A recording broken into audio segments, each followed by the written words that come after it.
Hi, we're Richard and Jackie from Early Retirement Wanderlust, and this is the video you have all been waiting for. It is the van tour of our brand new Sunlight Cliff Adventure 540 that we've affectionately called Pearl.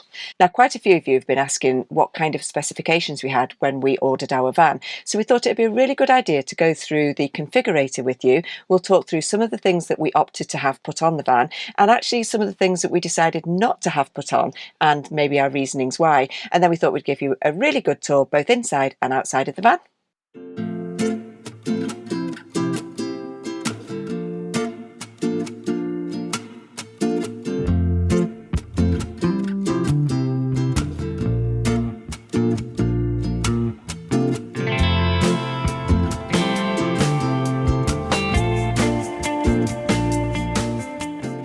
I can't believe we've already had Pearl for a couple of weeks, and we've had 6 nights away already. We have been down to the Peak District, and we've given the van a really good shakedown just to get to know her and all her little intricacies. But consequently, having been out in the middle of November, she's pretty filthy on the outside, and I'm not washing her just for this video. But in this video, what we want to do is to go through the configurator package that you get from Sunlight, look at some of the things that we chose to opt for and some of the things that we decided against and the reasons why, and then give you a full tour around the outside and inside of the van and what we've learned over the course of this first couple of weeks of van ownership. So let's get on with it. When you're first thinking of buying a camper van, there are 2 ways of doing it. You can go to a dealership and you can look at the vans that they've got or the vans that they've got on order. But the problem with that is that you're buying someone else's specification and it's not really bespoke to your needs. Now, having owned a camper van for 8 years, we got really specific needs, and we certainly got a list of things that we didn't want included in our camper van. And we struggled to find a dealer that had specified a van to exactly our needs, so we had to start from scratch. So we went on the manufacturer's configurator, in which you start with a base van and then you build various packages onto it. It's a great way of getting a bespoke van that fits your needs, but one of the problems with the configurator is it's sometimes a little bit hard to figure out exactly what those options are, and we've had so many requests on the channel to go through our configurated options, so we'll try and build this in. The first thing is that this Sunlight Cliff Adventure 540 van has a starting price of £56,990, which sounds fantastic, but that is for a really basic van. But it does come with the Adventure Pack. Now, the Adventure Pack includes a lot of things that other manufacturers have as optional extras. So it includes decals, the awning, a pano roof light, shower equipment, shower windows, a clothes rail within the shower, the extra wide step, the rotator plate table, painted bumpers, skid plates, fog lights, and 16-inch alloy wheels. So it moves the base van up to a really competitive starting price. One of the first choices that you have to make is whether you want to have black alloys or the standard alloys, which is what we went for. Something that we've really found a bonus for us because we go skiing is that they come with all-season tyres on. They are complete with the 3-peak mountain snowflake symbol, which means that they are compliant if you go skiing in the Alps, which is fab. Now we get the really complicated bit of the configurator to go through because it's all to do with the base vehicle and they're all based on a Fiat Ducato, but there are various options like, for instance, chassis packs, digital packs and things like that. The one thing that we did find is that the manufacturer tends to clump a lot of things in together, but there's maybe only one thing in each pack that you would want. So for instance, in the chassis pack, we would have really liked parking sensors, but it comes with a whole host of other things that are quite a big price of over £1,500. The digital pack comes with a radio and a reversing camera, but it also comes with loads of other things, and that pack was £2,810. So we couldn't justify spending on those packs because actually it doesn't change the drive quality, so we didn't specify any of those packs. And then we had workarounds by working with the dealers, and we'll talk later about that, to do with how we got a radio and reversing cameras in. This was one of the biggest decisions for us, but the most exciting, and that's choosing the colour of the van. The standard colour is white, which is free, and if you have any of the other colours, it's £680 extra. We went for Expedition Grey, which when we ordered it was called Campervolo Grey, and it's gorgeous light coloured grey, which we really like. There's also a Lanzarote Grey, which is a darker, almost blue grey, and black as standard. And one of the other things that we could choose was the fabric that we wanted for the seats. Now we went for a performance grey, which is a fabric rather than the leatherette that most of the other options were.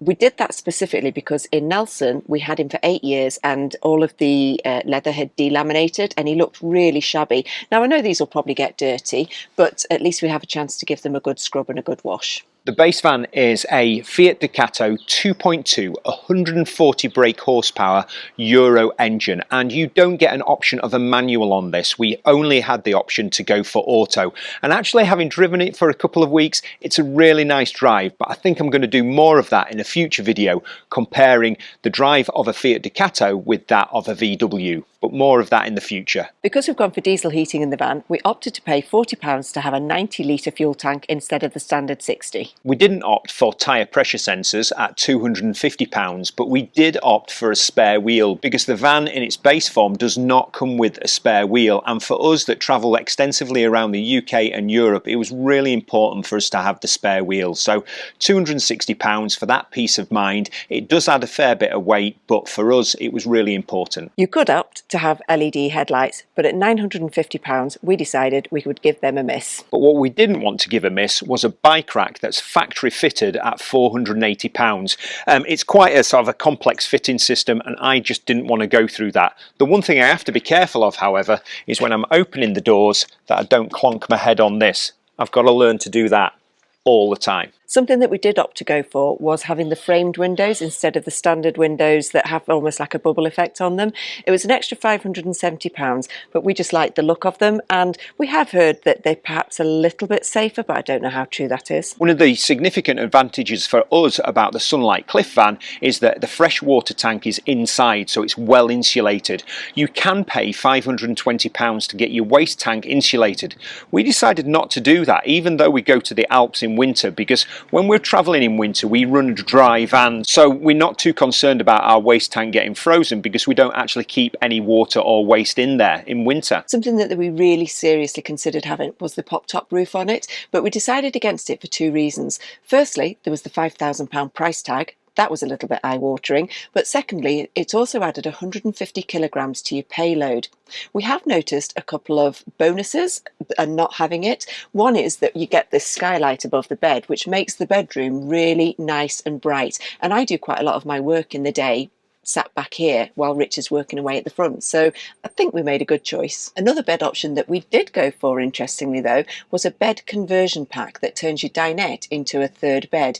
You never know when the little patter of footsteps or whether we want to take a passenger with us or a third person with us will arise, so yeah, we're fully prepared. Purely from an aesthetic point of view, you can have a wooden shower tray put in. It costs £80, but it is great. It makes the shower room feel that little bit more warm, and it does protect your white shower tray. We chose to have the Remis insulated cab blinds fitted for £570 extra. We think that's a really good value for money because we don't always want to use our outer thermal screen. It might be that it's blowing a hoolie outside, or it might be that when we're wild camping we want that little bit more security of just having internal blinds. It's also really handy when you just pull up at a campsite and you just want to pull the blinds on and have a bit of a snooze. We chose not to spend £190 on having the pre-cabling for a TV to go behind here, because if we do ever watch any TV, we just do it on our laptops anyway. But something we did think was good value was one of these, a little USB charger that we can move around. It can go on this rail here, or there's two rails in the bedroom as well, which is pretty handy that we can move it back and forwards wherever we need the power. Because we do an awful lot of off-grid camping, it's really important to us to have enough power. So we opted the only power extra that we could, which is a second leisure battery at the cost of £290. They are only AGM. We didn't get the option of lithium, but it's as good as we could get straight out of the factory. And we figured we'll just see how it goes. We could have configured a mobile internet for the cost of £870. Having lived in Nelson for 8 years and never knowing what one of those was, I don't think we need one. Whatever we do on our phones and our laptops, we hotspot through our phones and the EE service, and we've never had any problems. We're quite happy with what we've got. Now, let me tell you the story of solar. When we ordered the van, there wasn't the option to get solar fitted at the factory, or so we thought. So we thought we were going to have to pay £190 to have the cabling ready for it to be fitted at the dealership. However, once we placed the order, Sunlight, I think, although it's still not on the configurator, allows dealers to configure solar at the factory, which is what we did, and we were charged £600 for that. It was a cheeky bonus in the end. This is just on 2026 models, we think.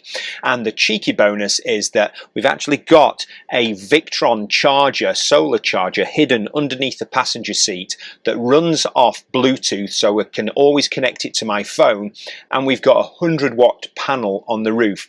I'm not entirely sure whether that's going to be big enough, but again, we'll see how it goes over the course of the first year. Now, one of the big decisions that you do have to make is deciding which kind of heating system you'd like.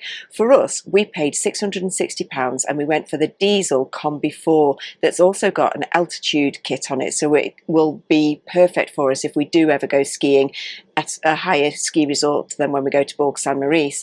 The diesel is also an option that we wanted to make because diesel is freely available wherever you travel. We've had a gas heater in Nelson. We've never actually ran out of gas, but we don't use a lot of gas in the heat either in Nelson, whereas in some of these more modern vans, and you've got lots of different heating ducts coming through, we do hear of people having to move from the ski resorts quite frequently if they're on gas to refill, and actually finding places to refill in those mountain places is pretty tricky too. So that was it for all of the different configurator options that you can go for. Now, we did say when we were going through it, there were a few packs that we didn't go for because it would have worked out cheaper to just get some of those options fitted at the dealer. So the first thing was our radio and entertainment system here. We decided to go for actually one of Loudon's most expensive systems because we thought the van is going to be with us for 10 years. It had a nice big 10-inch screen so that when we are travelling and using sat-nav, it will be a lot easier. For years, we've just survived with a little mobile phone trying to see it, and it wobbles in the CD rack that it was being held in. So this was a bit of a treat, and it was £1,500, but a lot cheaper than going for the digital pack that had the entertainment system in it for over, well, just under 3,000.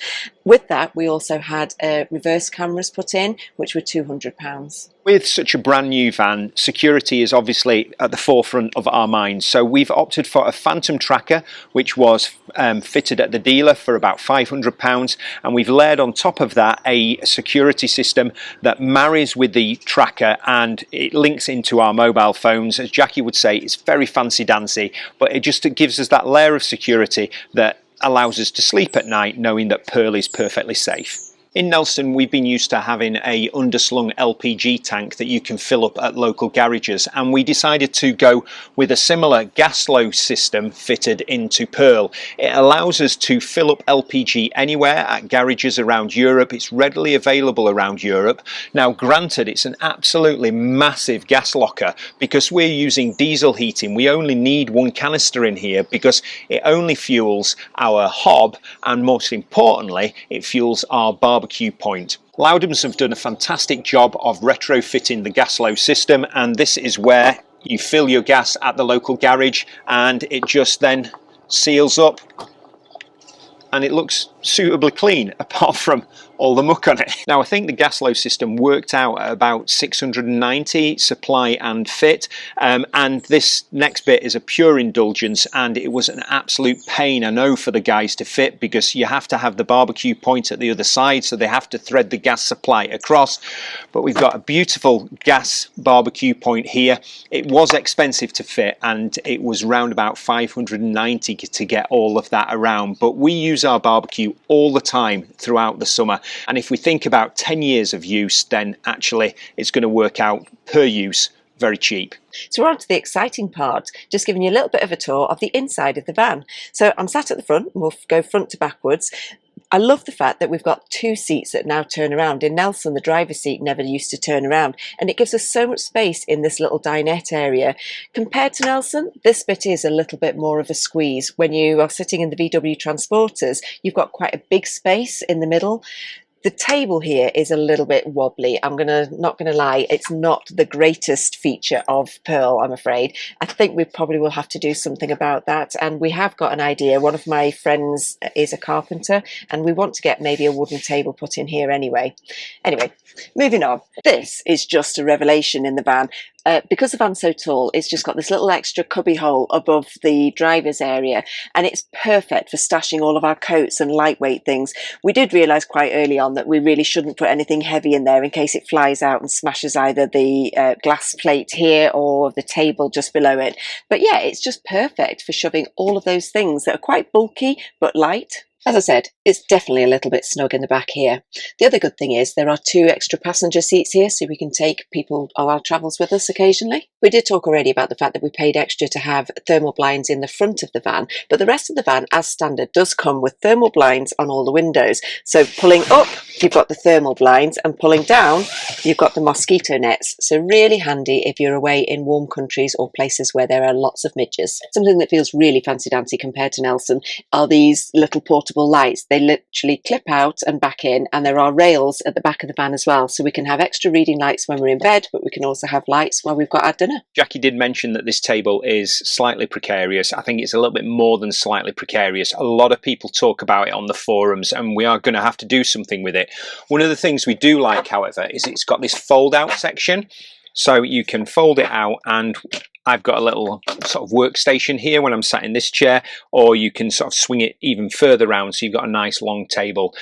In theory, it looks fantastic. In reality, a bit wobbly. We absolutely love this feature of the skylight, and the sun has come through as ordered really for this video. So you can open the skylight so it's really high. You've got the option of pulling a bug vent across, and then obviously on an evening you drop it back down and you can seal it up with the thermal blind. It is just so wonderful because it brings so much light into this front area of the van.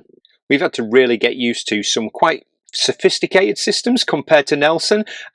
One of the monitoring systems is that you can, from this panel, see how much power you've got in your batteries. You can see how much water you've got in your water tank, which is currently empty at the moment, and your waste tank.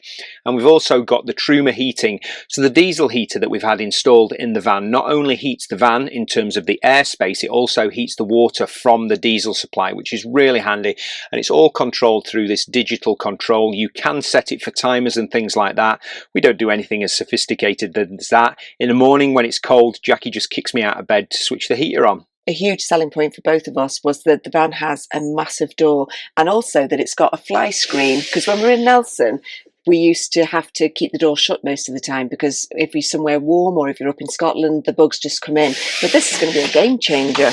Now this I absolutely love. The fridge is absolutely huge and it fits so much food in. Before, we've had to go travelling and only buy 2 or 3 days worth of food at a time, but I think we'll be able to get a good week's worth of food with us if we need to. And it's got a great freezer, and the freezer actually works. That's like a top bonus. As you'd expect with most small camper vans, it's got an integrated hob and sink. This gives you just a little bit more workspace, but then when you flip this up, you've got a double hob, you've got a sink with hot and cold running water, which is a new one for us. Absolute luxury. We have washed up in here a couple of times. It's not necessarily something that we're going to do because the sink, as in most small vans, is pretty unusable in size, but the fact that you can fill your kitchen bowl up with hot water, you can wash up elsewhere. But yeah, it's just really smart, really smooth, and a reasonable amount of workspace. We're not going to talk too much about the cupboards because we touched on this when we picked the van up, and we have got a whole series of cupboards with shelves, and they've got a little lip to stop things falling out. But what we've got in certainly the wider cupboard is we've put some baskets in, so we've almost created a drawer system. But there is plenty of storage, and that really surprised us.